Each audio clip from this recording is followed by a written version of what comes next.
call for unity.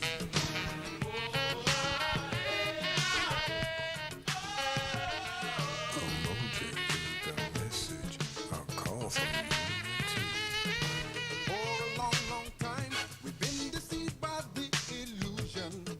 We're called by different names, and this has served to just confuse us. When all is said and done, to be one's our revolution. We never stand alone, cause unity's our resolution.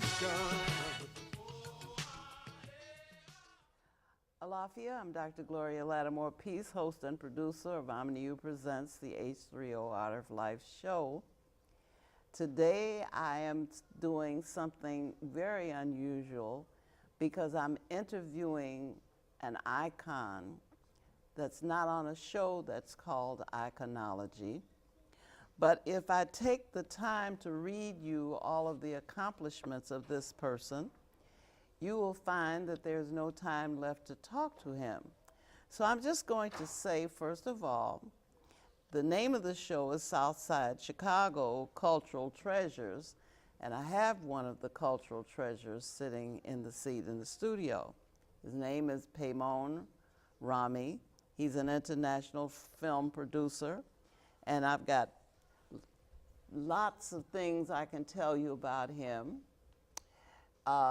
One of the things that surprised me was that he was a major contributor to the Black student and Black arts movement. The Black arts part didn't surprise me. It was the Black student movement that surprised me, and that he has been involved in the development of TV and films and music concerts and documentaries and multimedia productions, and he was the former director of education and public programs at the DuSable Museum and coordinator of interdisciplinary African and African American studies, professional development training for CPS, a 2012-2013 Rhodes Scholar. He was one of Chicago Defender newspaper's 50 Men of Excellence. He's the first African American film casting director in Chicago. He provided talent for classic feature films and TV movies such as The Blues Brothers, Mahogany, Cooley High, The Spook Who Sat by the Door, Uptown Saturday Night. And he produced the feature film of Boys and Men starring Angela Bassett and Robert Townsend, and 93 Days, which was shot in Nigeria, starring Danny Glover and Bimbo Akintola, who's a Nigerian actress. Numerous awards from numerous organizations, and an African Academy Award nominee. Now, that's what I have to tell you about him.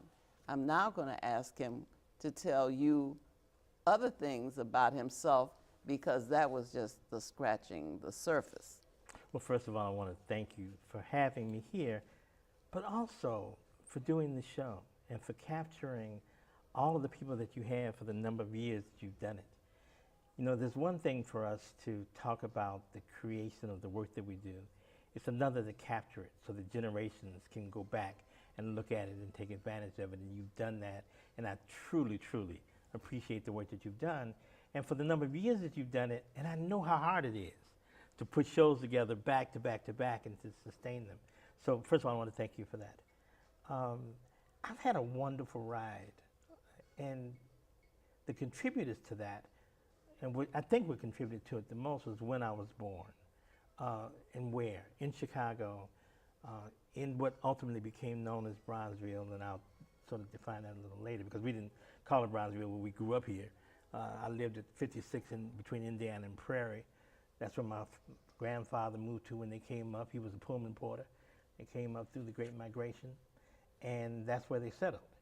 We called it the low end. We called it the Black Bottom. Never referred to it as Bronzeville until later years. And then someone, I heard Dr. Burrow say something which I found to be profoundly interesting. Someone asked her where was Bronzeville, and she said wherever black people were.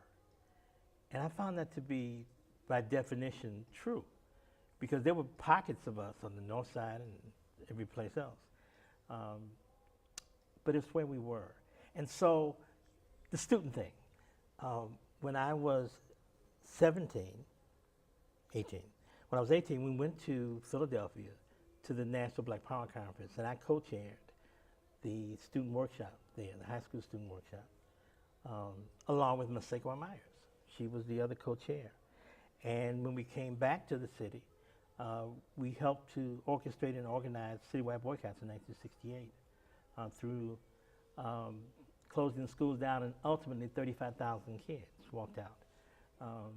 And we gave a series of demands, from everything from having a black teachers to black businesses involved. So that's one of the things that I'm proud of having gone through. And then to have done the training for CPS for the implementation of their interdisciplinary African and African American history curriculum was a full circle for me. I need to just get right in there with the black student movement, because I did not know that you were out there impacting my life, because I was teaching in the Chicago public schools. I was teaching in an elementary school during the regular school year, and I had a high school English certificate, so I was teaching at Harrison High School in the summer. And lo and behold, the students walked out, and I understood it, and the teachers rallied because the students were arrested because they were protesting that they were not getting quality education. And they, instead of being lauded for that, they were arrested. So the teachers, some teachers rallied, and I was among them, to raise funds to get our children out of jail. And at one of the rallies, Barbara Sizemore was the keynote speaker, and I levitated when she spoke. She fired me up so tremendously that I said, wherever this woman is where I want to go and sit at her feet, because I had not seen that in a woman ever before, to my knowledge. So after that, Breadbasket, which existed at that time, had the teachers to meet at their headquarters, and then they started to decelerate that movement by telling us things like we were overpaid, and if we continued to protest in the ways that we were, that we stood in danger of losing our employment. Of course, the likes of me and others like me were not about to listen to that, so we didn't continue to go to them for direction. We continued in a different venue to continue to do that. But students challenged, we were in those schools where the children were getting less than quality. We saw the mistreatment of our children. I got called down to the central office of the Board of Education on some stuff because of the activism that I took. But for the most part, teachers would sit on the sidelines, and when you got into trouble, they wouldn't touch you with a 10-foot pole because they didn't want to get into trouble with you. So you didn't have a lot of teachers, but you did have some teachers who supported that. And the fact that the students did that and put the onus on the teachers. You are in these buildings with us and you know what is happening. And you did not take the stand yourself. We are taking the stand in your place. Was just a beautiful thing. And to know that you were one of those faceless young men. I didn't know who I was trying to get out of jail and trying to get out of trouble. But I knew that I didn't want our children in jail. You know, in '68 was such a pivotal year. And mentioning Dr. Sizemore, she gave me my first job teaching theater as part of the Wadsworth Project at Wadsworth School.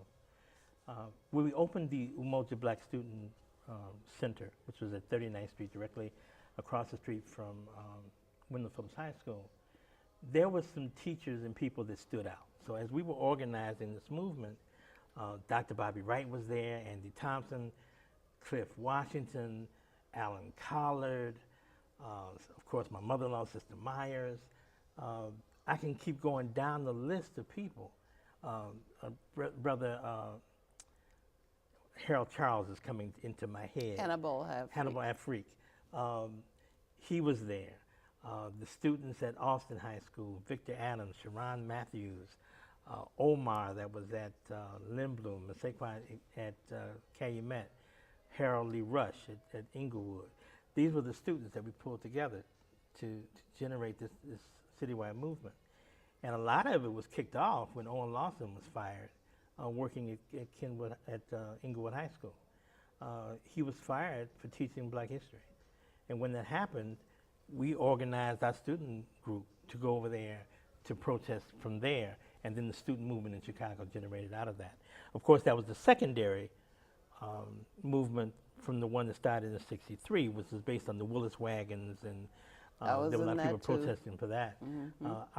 Our movement was much more militant in the sense that, for example, and most people don't know this, but Lou Palmer and Vernon Jordan and Warner Saunders can all contribute their jobs to the student movement in 1968 because we refused to talk to white photographers.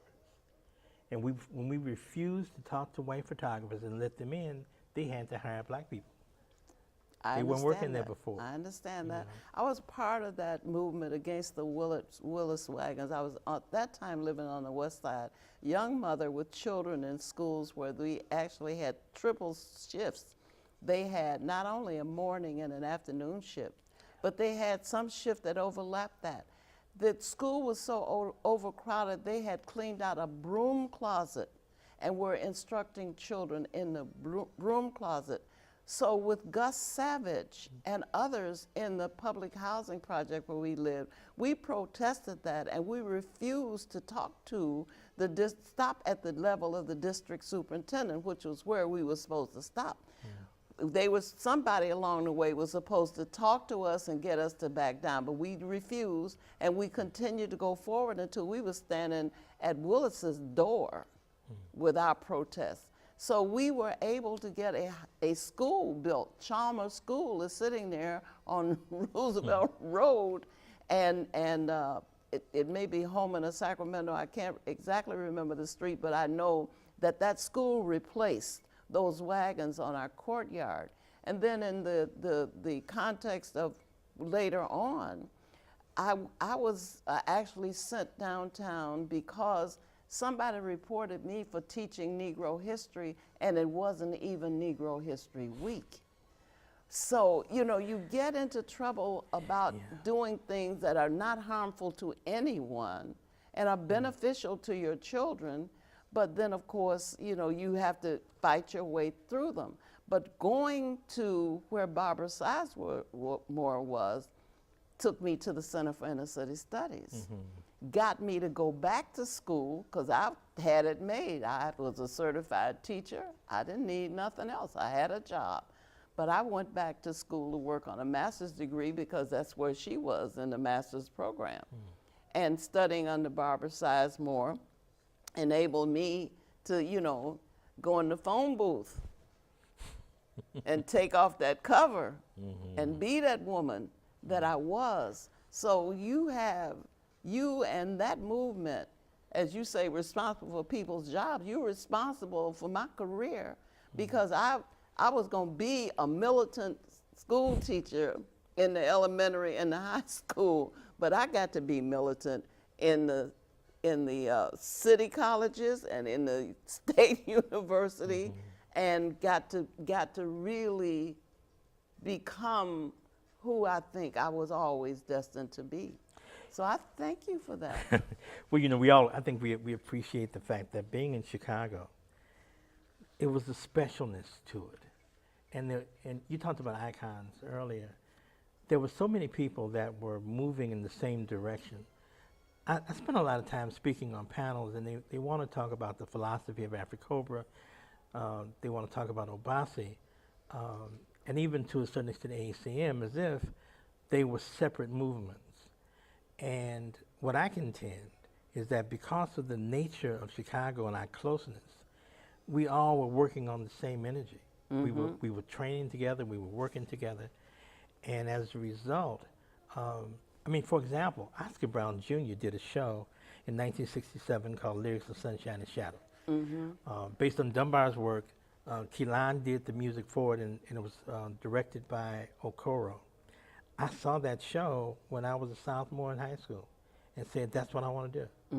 You know, I had already started performing as a drummer, but when I saw what Oscar ultimately called a dome, it's a dramatic organization of musical expression. It's like, it means there's no script, but you take characters and stories and you create a book and a script out of it. And when I saw that, I said, that's what I want to do. And I started putting shows together like that. And I was, you know, 16 at the time.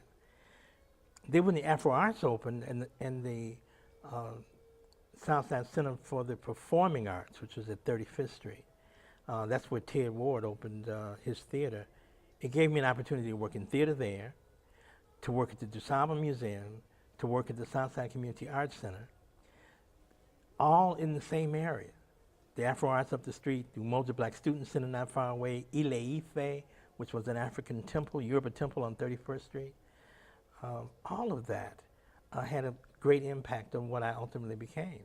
It was because of those institutions that we were able to generate the kind of ideologies and philosophies that we have now, because people had a place to talk. They had a place where they can gather and challenge each other.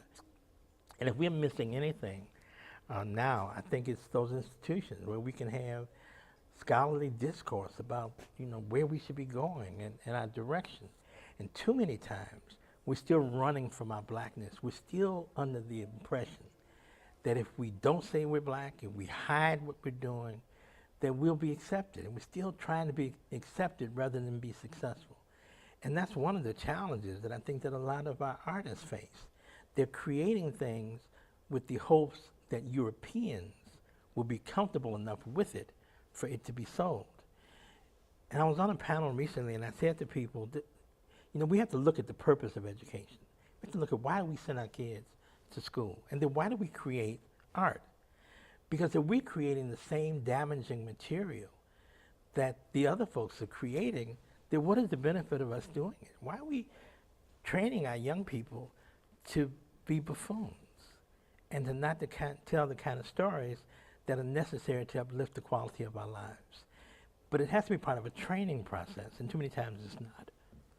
You know, when you said that, I remembered one summer that I was teaching in a school where the principal had been given the opportunity to create something entirely new, that we could come in and create a curriculum, that we could offer various kinds of things within the structure of the curriculum that would elevate our students and would advance them.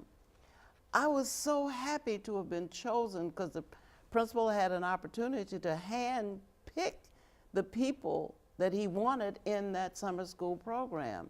So I was so happy to have been chosen to be one of those people. And I had all these ideas that I was just waiting to have an opportunity to utilize. So I was in my classroom and I was just, you know, preparing all kinds of stuff and putting images up on the boards and all around the room. And some of the teachers who were from my school were going back to the school to get the textbooks that we used in the regular school. Why are you going back to get those? You know, we have an opportunity here. Why do you want to recreate Europe? You just left it. So when you have an opportunity to present, and I don't mean not doing academic scholarly work. I had my children, they were third graders. I had them learning a second language because I was a Spanish major. So I had them, the calendar was in Spanish. You know, all of today is not, you know, is not today is Monday, it is a sunny day. All of that was in Spanish. Our greetings were in Spanish and what have you. And I taught them how to do research. We developed a research instrument. We developed an interview model. We developed a random sample from the teachers in the school. They did the interviews, and when it was time for an interview, the people who were supposed to do the interview of that day would quietly get the pass, leave the room with their little boards and their interview schedule, and they would go off and do the interview. And then they would come back, and at a particular time, we would review the findings.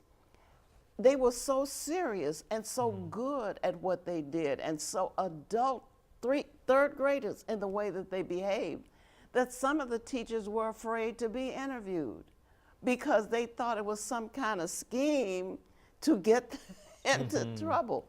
But this is, now you have an opportunity. Why are you going back to do the same thing that you did? This is an opportunity. Take advantage. I don't know that a study has ever been done, but I think a lot of black people suffer from Stockholm syndrome, and as a result, we still love people that we have been victimized by. And so as a result of that, we can't get away from it. When we developed the African American curriculum, there's over 250 lessons across all bands, everything from math to gym, and all relates to African American history. A number of teachers said to us that they didn't want to teach this stuff because their students would become angry. And that was their fear. And so, you look at it and you say, okay, so they're saying that if we get angry about what has happened to us historically, then we can't move forward. And I guess we should be in some forgiving state. I did a project in Haiti 2 years ago. We shot this piece on Jean-Baptiste Pointe-du-Sable.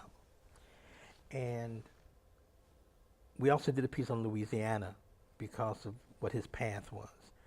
So as we were doing the research, I was reminded of what happened in Louisiana and why it became part of the United States. And I remember in school not remembering or not being interested in the whole portion about the Louisiana Purchase. Just wasn't something that I stuck with. And I have a really good memory, and so historical data to me locks.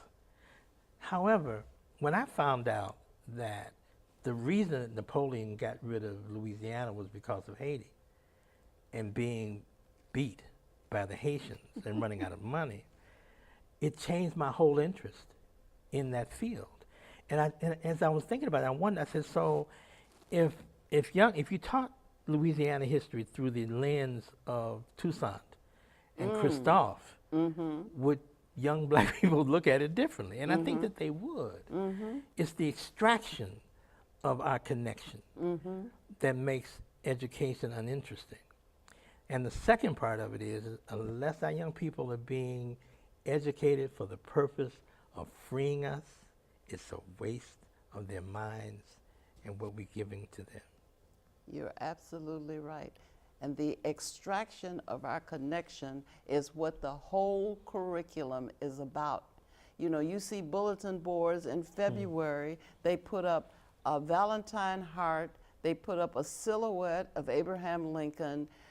Whatever happened to Frederick Douglass? Whatever happened to the founder of Black History Month? Why are these not? You open every textbook and you do not see yourself. You don't see your image.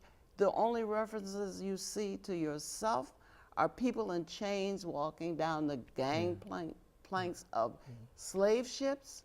How could you remain interested in learning this year after year? In fifth grade, students are often burned out already because there is nothing, and nothing has ever happened in the world that has not included, involved, been led by, created by, enhanced by the presence of black people on the planet. And that's why it's so important that those of us that are artists take some time to protect our historic DNA. we have to protect those people that have contributed, that are gone, and we have to call their names. We have to remember them in a different way. And so when you look at Chicago, and that's one of the things that we're working at now, there are so many institutions that existed that set the standard for every place else. I mean, when you look at 35th Street, between 35th and 47th Street, between Federal and King Drive, just those blocks, you have the first African American History Museum in the United States. You have the first African American Arts Center in the United States. You have the beginning of Black History Month, when Carter G. Woodson started the African History Organization in the YMCA on Michigan. You have the Southside Center for the Performing Arts, which was the secondary theater level following the work that was done in Harlem. You have all of these institutions that are up and down that block. Providence Hospital, first African American hospital, first nursing school, the first Negro League baseball stadium, 39th and Lafayette. It was the old Comiskey Park. When they moved down to where the new Comiskey Park became, the old one was taken over by the Chicago Black Giants. First, but we don't, the Wall of Respect, the Afro Arts Theater, the Umoja Black Student Center. We can go on and on and on about what happened in that area. We could even talk about the houses of people that lived there that contributed. Can we look at the roll-in? Well, the roll-in is about this film that I did in Nigeria. But sure, why don't we look at that? Well, I don't want to stop you if well, you're I'll on take a roll. No, well, my whole point is that young people, and with the gentrification of the South Side and the tearing down of the community, I had my grandson here at one point, and I wanted to take him to see the places where I grew up and the places where his grandmother lived and his great-grandmother, and they're all gone. Every last one of them. Every building, it's all gone. And so how do we remember Teresa's? Well, it's significant. I used to think that they were tearing down these places because of me, because I grew up on the south side of Chicago. I went to Willard School, which is at 49th and Champlain and St. Lawrence. They just keep, as I go back to the neighborhood where I used to live, they just keep tearing down the places I used to go to school, we had every Sunday, see, you're too young to know these things, but every Sunday between 50th Street and 49th Street and between Champlain and St. Lawrence, there was an alley. And in this alley, we had jazz music. They took over a garage. I don't know if anything was done there at any other time because I wasn't interested in it except on Sundays. On Sundays, we had musicians who got down, and people came from weddings in their wedding attire. People came from church in their church and sat on folding and lawn chairs in the alley every Sunday and listened to the music. So we built institutions in places where there hadn't been institutions. The Ellis boys, Morris Ellis and James Ellis. And Curtis and his contribution. And we were neighbors. We lived next door to each other. We sat in the alley. They eventually started performing, I think, because of that influence of the LD. That was a cultural institution in the street. So we had institutions, but they started dismantling. And we were complacent, but we also found it necessary to go seeking the opportunities that they afforded us when they allowed their level of integration. Right. And so what you find, for example, there were 17 black theater companies in Chicago at one point between the 1960s and 1980.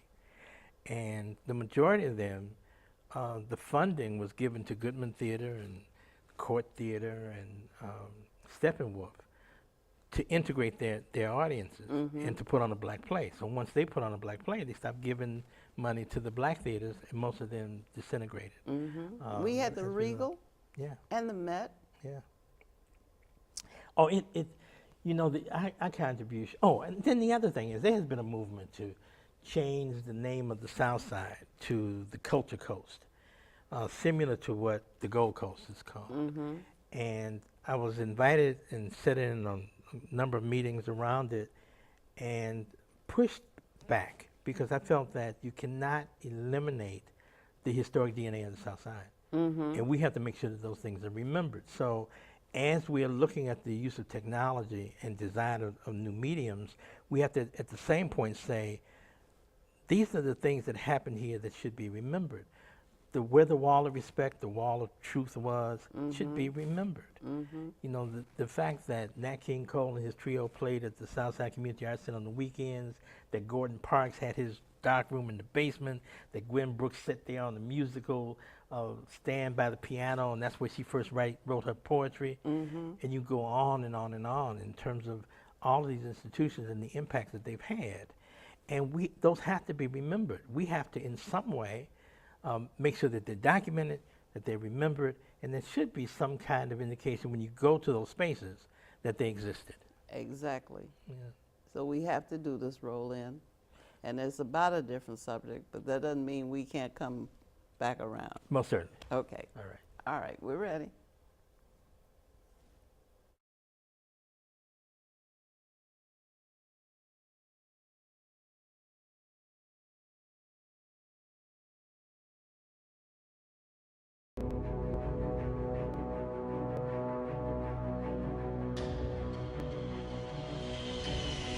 What's the problem?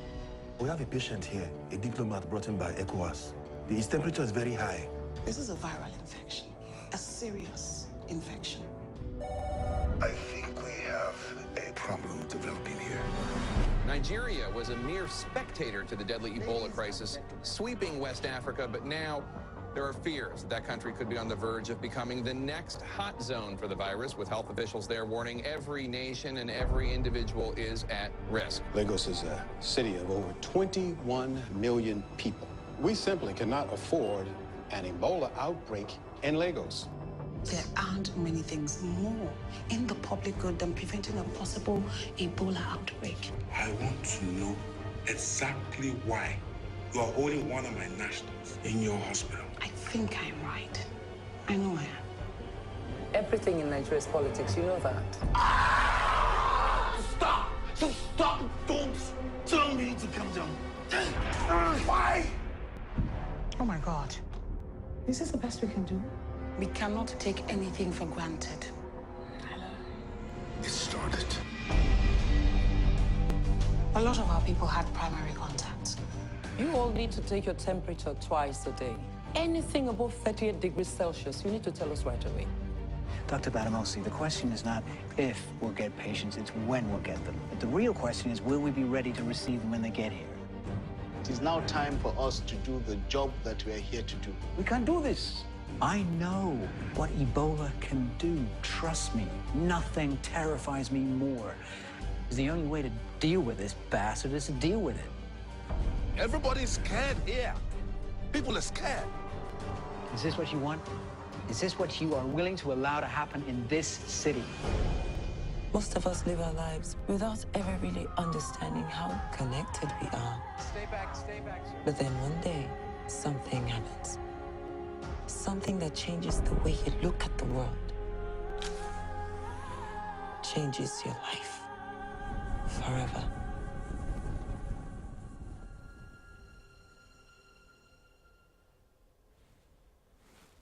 All right, now, I already warned my audience that I was speaking to an icon and that you had done this produced this documentary. So now tell me how you got involved in a project in Nigeria. Well, you know, it's actually a feature film. It's not a documentary. Okay, it's a feature but film. I was in Nigeria in May for our 40th wedding anniversary. And we decided to go to Nigeria. And part of the reason why we decided to go to Nigeria is because of the breadth of work that we had done with the Nigerian community over the years. Our kids' names are Nigerian. and our oldest son is 47. You know, our youngest son is 40, and both of them have Nigerian. My granddaughter's name is Nigeria. So we decided to go to Nigeria. So we go to Nigeria, and while we were there, we went to a place called Terra Culture. It's one of the largest cultural centers in Lagos. And we ended up meeting the owner, and we just clicked. She has a theater background. She currently has a show that's opening in London, London this week. And so we talked, and we ended up talking for 2 hours. And she said at the end of it, would you be interested in producing the film? She knew about my background in film and theater. And I said, well, let me read the script. I read the script, and I agreed to do it. I went to Nigeria for 3 months and shot the film. We had been doing a lot of international work. And when I say we, Masekwa, who's my partner, and I say business partner because we've been working together for over 50 years. We had shot a project in Trinidad, then we did one in Nigeria, and then we did one in Haiti, and one in Salvador da Bahia. And so we've been doing a lot of international work, and that was one of them. And so I'm working on a project now that we're trying to get this piece done in Ghana. We've been trying to reach out because as filmmakers and as communicators, it's important that we communicate with people that are like us and lock up this culturally divided world. And when I say culturally divided, because when you go to Nigeria, like if you're listening to music videos, if you turn the music down, you would think it was BET. I mean, you would think it was here. The way that they dress, the way that they perform, the whole thing, other than language. So they're getting a lot from us culturally around the world, and not necessarily the positive things. So for those of us that are filmmakers, we have to work with other filmmakers around the world and make sure that we're spreading our not only our focus, but our attention to people that are other places. In Lagos, there are 21 million people in that one city. So you can imagine if you got a distribution, and you're doing one city, it's got 21 million, and then you're doing the United States, and you don't have when you look at how many people go to see movies, we could just do one city, it'd be fine, So that's part of how we ended up doing it. And so our focus is to tie us together internationally, try to create more stories that could be told on both sides of the water, and to continue to link with our people around the world. You were there for how long? I was there 3 months. Well, 4 months in total, but we shot for 3 months. Okay. And then I was back, and then I was in London for a few weeks for the edit, and then we've been to Canada. We opened at the Pan-African Film Festival, the Boston Film Festival, the Chicago International, and so we've been traveling a lot with that. When is it going to be available to see? Well, we open in the UK in 2 weeks. We don't have a U.S. distributor yet. We have a deal with Netflix and Hulu and those folks, but we're trying to wait until after we explore all of the possible theatrical releases that we can do. Right, because that's a limited audience. Not everybody has access to those. No, they don't. And ultimately, it's interesting working across the waters. One of the fears that the folks have in Nigeria making films are the bootleggers, because as soon as your movie comes out, they'll just have them. Like when I was in Nigeria, Tom Cruise's film about Mission Impossible had just come out, and it was on the streets before it had even opened. And so this brother was selling them, so I bought one. I go back to my hotel, throw it in, and then I hear somebody laughing. I'm thinking, I thought it was in the script, but it wasn't. It was the person in the theater. And then you could hear people, you could hear the popcorn being eaten, and folks walking by, because that's, but it gets out really quick. So they have to really protect the distribution deals, because, even here, you'll see your movies out on the streets being sold before you get a chance to do anything with them. Right. What does it mean to be a producer? How How do you grow up to be one of those? Do you go to school? Do you, what do you need to know? Theodore Ward was one of my mentors, and Theodore Ward was one of the founders of the Negro Federal Theater with Langston Hughes and Richard Wright. He did his first play on Broadway in 1942, his second one in 1948. Was considered the grandfather of film, of theater, except he wrote a play called Candle in the Wind. And the last line in Candle, which was about the Garvey movement, and the last line was, "Come on, comrades, we're going to march to victory." When that line came out, they called him a communist. Because he said comrades. Yeah, because he used the term comrade, and he wasn't able to work for a long period of time. But he came back to Chicago and he opened the theater. Ted told me that if I was going to learn theater or film, I needed to do it in the theater. I needed to go to school to learn all the technical and business aspects and stuff like that, but I need to learn the production portion by doing it. Okay. And so I had been producing since I was 14. I didn't know that that's the title.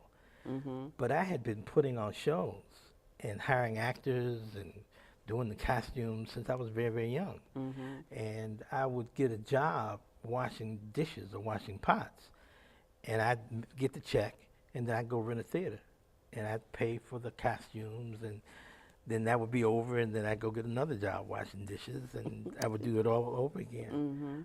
So a producer fundamentally is the person that goes from concept to completion to get a project done. So it is the person that ensures that you finish on time, that you finish within budget, that the right people are put together to make the project work. Can you train for it? I think you can go to school and you can learn the process of it, but controlling people and motivating people is something that you learn within the process of doing. So to get a person to start working at the beginning of the day, you know, rather than drinking coffee and lollygagging and then getting warmed up, which is what a lot of us do in the workforce. Now we go to work and it takes us an hour before we really start working. In film, you have to what's called attack the day. You have to start early, you have to start quick, you have to move fast, and you have to hit deadlines.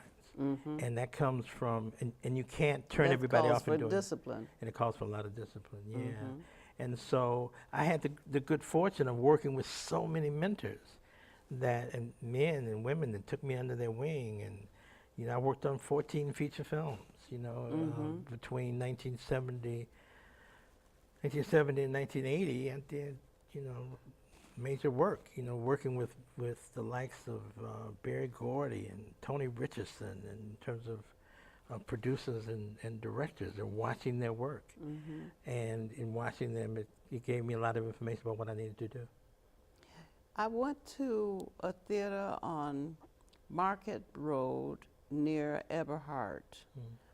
What was the company? Was that the Chicago Theater Company? It ultimately became Chicago Theater Company. It was originally X-Bag. Experimental Black Actors. X-Bag, yes. Yeah. I saw many of the plays that I saw there. I saw other plays at ETA. Usually in the neighborhood is where I saw the plays that I saw. I became familiar with Ussini, Eugene Perkins, and other playwrights via those institutions. What do we have now that's comparable, or in any sense something that you could think was black owned or operated or led? You know, the Harlem Renaissance is defined as that because you had a number of people in the same environment at the same time that were super talented, but they also had marketing. And so the Chicago Renaissance, I think, was as strong as the Harlem Renaissance, that nobody talked about it. So here, when you look at things that are comparable, ETA, of course, still exists. They're in their 40th something year. The Chicago, it's not Jackie Taylor's, the Black Ensemble Theater. Exactly, yes. That she built. Congo Square is a good production company, but they don't have a theater. the My Theater Company. There's even an African theater company that currently exists. I'm a member of the Jeff Committee, which is like the Chicago Tonys, and we give awards out for all of the equity and non-equity theaters and productions and performances. So since December, I've seen a little over 80 plays in Chicago, which gives me a really good snapshot of the things that are going on. So there's a lot of talent. The difference is that we don't have institutions that are even referred to as black. When I used to travel around the country, I would go see plays every place. And I would look in the phone book, and I would say, okay, the Lorraine Hansberry Theater, obvious, in San Francisco, or the Black Theater Ensemble in St. Louis. But now, most of the black theaters are not identifying themselves as being black, unlike every other cultural group. So there's an Irish theater company in the city. There's, of course, Jewish theater companies, the gay theater company. Except the black ones are shunned upon as being something negative if you refer to yourself as a black theater. Maybe they want to be diversified. You know, we have all this multicultural talk in a multi-racist society. So I mean, I think that's something to be desired and a goal to which to address ourselves. It's a good thing to consider that. At the same time, you have to look at the number of stories that are being told and the purpose of telling those stories and who they're going to influence. And so the reality is that our stories have not been told. Europeans are doing the same movies and plays over and over and over and over again. You know, so there was a person who criticized Jackie Taylor for doing all these musicals. I love them. And they said, well, you know, she does Sam Cooke and then she does this. You know, she should be giving her audience something. Now, this was a member of the Jeff Committee. And so I said to him, would you say the same thing to the Chicago Shakespeare Company? Because all they do is Shakespeare, you know. Okay. You have the Paramount Theater in Aurora. All they do is big musicals. Do you go out there and tell them you shouldn't be doing big musicals? No. You have to look at what people say they're going to do and make sure that they reach those expectations and support them as much as possible. I think we're about to run out of time. I don't want us to run out of time before I congratulate you for all the work that you are doing. I'm not going to, you know, count you out because you're still here doing all these things with all these grandiose plans. And I do consider you a Chicago treasure.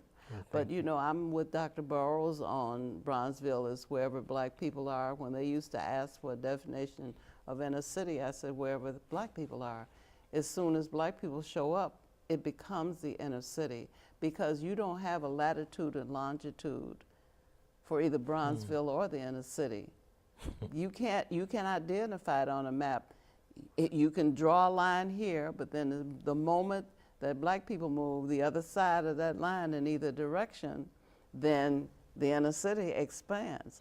So wherever black people are is where Bronzeville is where the inner city is, and it is where our work needs to be communicated. It needs to be continued.